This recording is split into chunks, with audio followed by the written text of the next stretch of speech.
right at the beginning of Ide Mill Road. Yeah, looking southbound. Selby Avenue is right there. If you keep going that way, you'll make it all the way to I-35E. I still live in St. Paul. Last year I lived at the intersection of Selby and Ide Mill, right to the on-ramp where that began.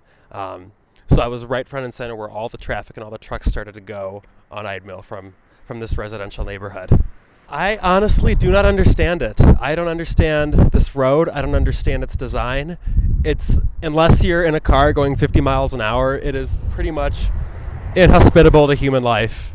There's absolutely no bike lanes. There's no sidewalks. There's really nothing that makes it a welcoming space.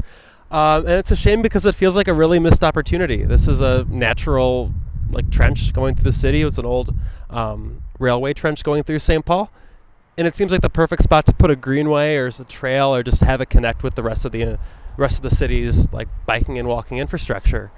But right now it's just basically a really fast on-ramp for cars that want to get off of Selby and go all the way to I-35E and just go really fast and not have to deal with bikers or pedestrians in the meantime.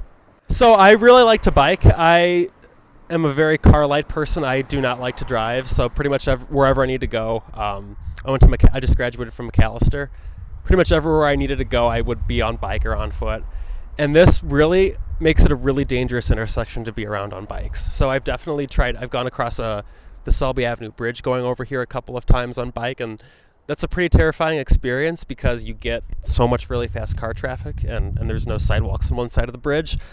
But also if you're just going west on Selby towards Snelling, towards the rest of Union Park, you're really having to compete with all the traffic that exits off this road. And that's really dangerous in the fact that there's, no bike lanes or really no dedicated infrastructure makes it daunting enough. But the fact that you're pretty much treated like you're invisible if you're walking or basically anything but behind the car, that's a real big problem. So I've had a lot of close calls. I've had a lot of run-ins where I've just been waiting for 2 or 3 minutes to try and cross the street because no cars will give me the right of way.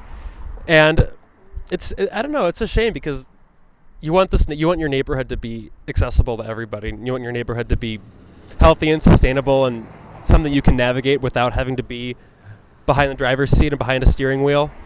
But this causes a lot of problems. I looked at Ide Mill Road and I-35E back during their construction and just, why a lot of opposition to the planning principles at that time, why there was a lot of opposition towards building these more I-35E in the first place, but also a lot of concessions that were made during their construction led to a lot of these problems that are occurring today. So, for example, I-35E, if you're not familiar, it's a highway that goes north-south into downtown St. Paul. There was a lot of opposition from the neighborhood that would be right near it towards the highway being built. So there were some concessions that said, this is an interstate highway, but we're going to have the speed limit be 45 miles an hour, and we're going to not allow trucks on this highway. So that means if you're a truck wanting to get to downtown St. Paul or really get anywhere else, you're going to have to get off of Ide Mill Road and follow that road.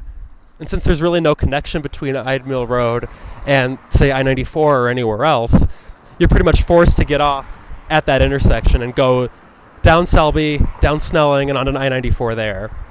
And all that traffic, the traffic just absolutely jumped when Ide Mill was connected to I-35E.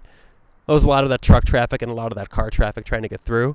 And that made those intersections on Snelling, especially between here and 94, some of the statistically most dangerous intersections on that whole stretch of road.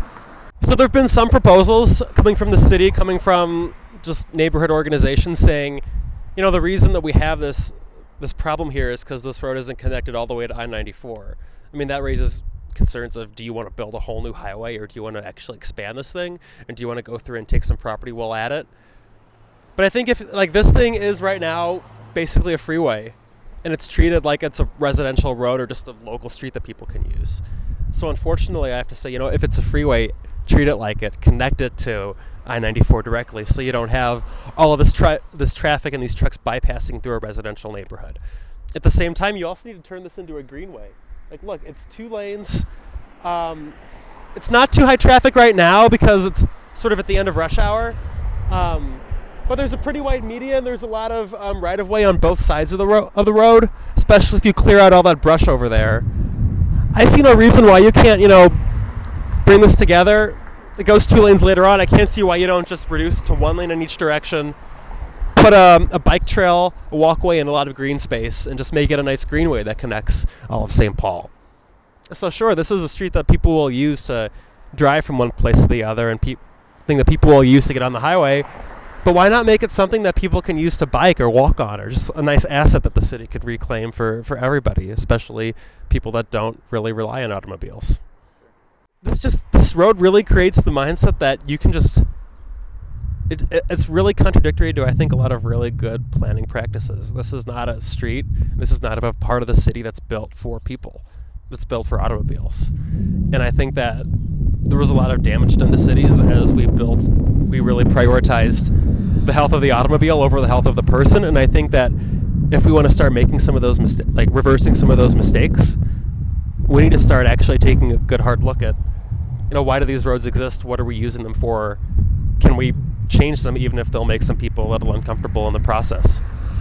So, yeah. Well, that was kind of fun. I didn't accidentally swear. Right?